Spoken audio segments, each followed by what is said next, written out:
হয়, সমাগত ২৬ৰ বিধানসভা নিৰ্বাচন আৰু এই নিৰ্বাচনৰ প্ৰাক মুহূৰ্তত আমি সেই NKTV দল উপস্থিত আছো গোসাইগাঁও বিধানসভা সমষ্টিৰ চালজুৰি অঞ্চলত। বিশেষকৈ মই য'ত উপস্থিত আছে ইয়া হ'ল চালজুৰি। মোৰ সহযোগী দেখাই আছে ইয়াক প্ৰাথমিক স্বাস্থ্য কেন্দ্ৰৰ দৃশ্য। বিশেষকৈ এই যি প্ৰাথমিক স্বাস্থ্য কেন্দ্ৰটো আজি প্ৰায় ১০-১৫ বছৰ এনেদৰে পৰিত্যক্ত অৱস্থাত আছে, অকল মুকলিৰ অভাৱত। এই যি চালজুৰি গ্ৰাম আছে, ইয়া বিশেষকৈ ১০-১৫খনকৈ ওচৰৰ গাঁৱৰে এই এটাই মাত্ৰ স্বাস্থ্য কেন্দ্ৰ, ইয়া হ'ল চালজুৰি প্ৰাথমিক স্বাস্থ্য কেন্দ্ৰ। এই স্বাস্থ্য কেন্দ্ৰটো বিগত যেতিয়া BPF চৰকাৰ আছিল তেতিয়াৰ দিনত এই যি আধাৰশিলা স্থাপন কৰিছিল আৰু ইয়াৰ নিৰ্মাণ কাৰ্য প্ৰায় সম্পূৰ্ণ কৰিছে। কিন্তু বিগত UPPL আৰু যি BJP চৰকাৰ, মিত্ৰজোঁট চৰকাৰ BTCত আছিল, ইমান দিনে কিন্তু 5 বছৰে একো উন্নয়ন নহল।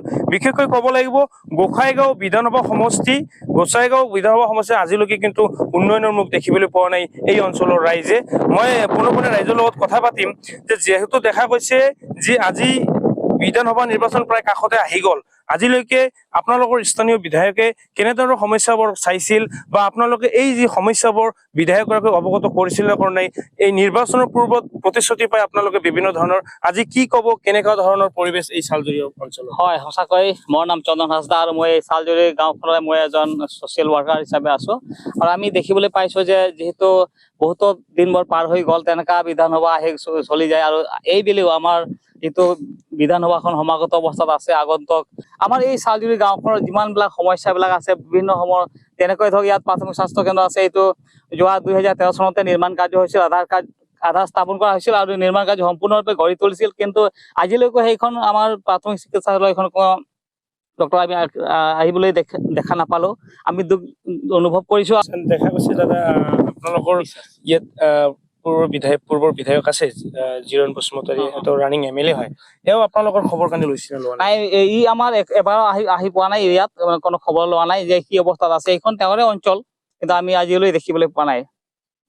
ইয়াত যি দেখা গৈছিল যে যিবোৰ জল জীৱন মিছন বা খোৱা পানী আঁচনিবোৰ সেইটো অতি দুখজনক। জল জীৱন মিছনৰ বিষয়ত মই এইখিনি ক'ব বিচাৰিছো, যিহেতু আমাৰ চালজুৰি নাম্বাৰ 1 ৰেভিনিউ গাঁওখনত আজিলৈকে তেনেকা জল জীৱন মিছন আঁচনিখন আমি দেখিবলৈ পোৱা নাই। আমি দুখ অনুভৱ কৰিছো আৰু আশা কৰিছো এইবিলাকৰ পৰিপ্ৰেক্ষিতত যাতে আমাৰ এইবাৰ BJP কেণ্ডিডেট দি পেলাই আমাৰ গাঁওখনৰ প্ৰতি মংগল আমি কামনা কৰিছো।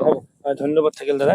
আমি আন এগৰাকী যুৱক আছে, আদিবাসী যুৱক, আমি জানিবলৈ যত্ন কৰিম।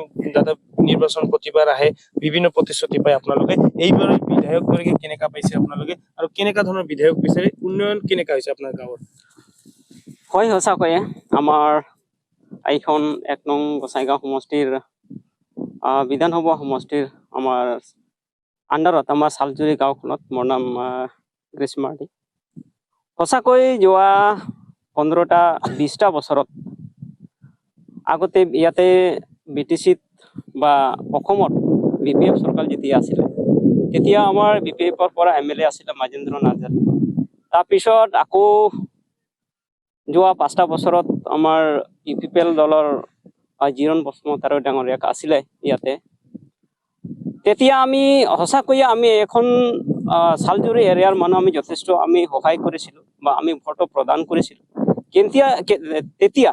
কিন্তু সেইবুলি আমাৰ ইয়াত আমাৰ চালজুৰি এলেকাত এদিনো অহা নাই বা আমাৰ দুখ, আমাৰ যিবিলাক দাবী আছিল, আমাৰ যিবিলাক প্ৰতিশ্ৰুতি দিছিলে, এইবিলাক এটাও পূৰণ কৰা নাই। আমি দেখিবলৈ পাইছো এটাও পূৰণ কৰা নাই। গতিকে আমি দুখ প্ৰকাশ কৰিছো। গতিকে আমি ভাবো বা আমি এতিয়া বিচাৰি আছো, যিহেতু আমাৰ আদিবাসী ফালৰ পৰা আমাৰ এটাও প্ৰতিনিধি নাই, গতিকে আমি ভাবিছো বা আমি এতিয়া আশাবাদী যে আমাৰ আদিবাসী ফালৰ পৰা আমাৰ BJPৰ প্ৰাৰ্থী আমাক ইয়াত লাগে। দাদা, হস্পিটেলখনৰ কেনেকা অৱস্থাত আছে আজিৰ দিনত? এতিয়া হস্পিটেলখনত 2013 চনত যেতিয়া উদ্বোধন কৰা হৈছিলে তেতিয়া ভালেই আছিলে, কিন্তু ইয়াতে এটাও ডক্টৰ নাৰ্ছ নোহোৱাৰ কাৰণে আমাৰ এইখন হস্পিটেল জৰাজীৰ্ণ। এতিয়া আপোনালোকে হয়তো চাই আছে আমাৰ হস্পিটেলত কেনে অৱস্থা আছে।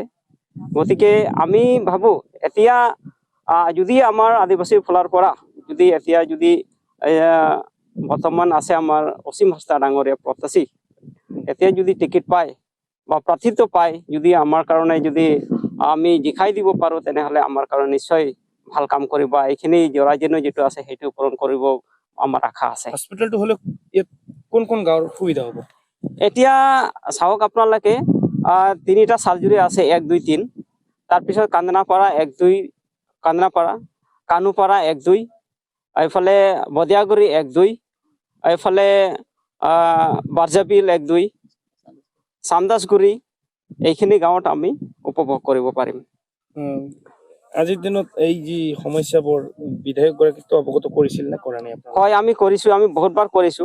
যেতিয়া ইলেকশ্যন আহিব তেতিয়া কৈ যাব, পিছত নাই। মুখ্যমন্ত্ৰী কিবা আহ্বান কৰিব নেকি ৰাইজ? আমি ৰাইজ হিচাপে আমি মুখ্যমন্ত্ৰী এইখিনি আহ্বান কৰিব বিচাৰিছো, যাতে আমাৰ কাৰণে এতিয়া টিকেটৰ যিটো প্ৰত্যাশী আমাৰ পশ্চিম হাজদা ডাঙৰীয়া, তেখেতক টিকেট দিয়ক, তেখেতক আমি জিকাই দিম। আৰু আমাৰ আশা আছে, যদি আমি জিকাই দিব পাৰিলে তেখেতে আমাৰ নিশ্চয় ইয়াত কাম কৰিব বুলি আমাৰ আশা আছে। গতিকে মুখ্যমন্ত্ৰী মহোদয়ক এইখিনি অনুৰোধ কৰিব বিচাৰিছো, যাতে আমাৰ প্ৰত্যাশী মাননীয় ডক্টৰ হিমন্ত বিশ্ব শৰ্মা, ডক্টৰ অসীম হাজদা ডাঙৰীয়াক যাতে টিকেট প্ৰদান কৰে যেন। ঠিক আছে, ধন্যবাদ। হয়, দেখা গৈছে এনেদৰে আজি চালজুৰি গাঁৱৰ ৰাইজ ওলাই আহিছে। বিশেষকৈ ক'ব লাগিব, বিগত 5 বছৰত যিগৰাকী বিধায়ক আছে, ইয়াৰ UPPL দলৰ হৈ আছে বৰ্তমান জিৰণ বসুমতাৰী, তেওঁ এই অঞ্চলৰ একো খবৰ লোৱা নাই বুলি ৰাইজে অভিযোগ উত্থাপন কৰিছে। বিশেষকৈ এই যি চালজুৰি প্ৰাথমিক স্বাস্থ্য কেন্দ্ৰ, এয়া মুকলি হ'লে ওচৰ চুবুৰীয়া প্ৰায় 10-15খনকৈ গাঁৱৰ যিসকল দৰিদ্ৰ, যিসকলৰ যি স্বাস্থ্যৰ ক্ষেত্ৰত কিন্তু বহুত উন্নত হ'ব। এই যি চালজুৰি প্ৰাথমিক স্বাস্থ্য কেন্দ্ৰৰ লগতে কিন্তু এই যি আদিবাসী অঞ্চলত থকা যি খোৱা পানী আঁচনি, এইবিলাকো কিন্তু বিকল হৈ আছে।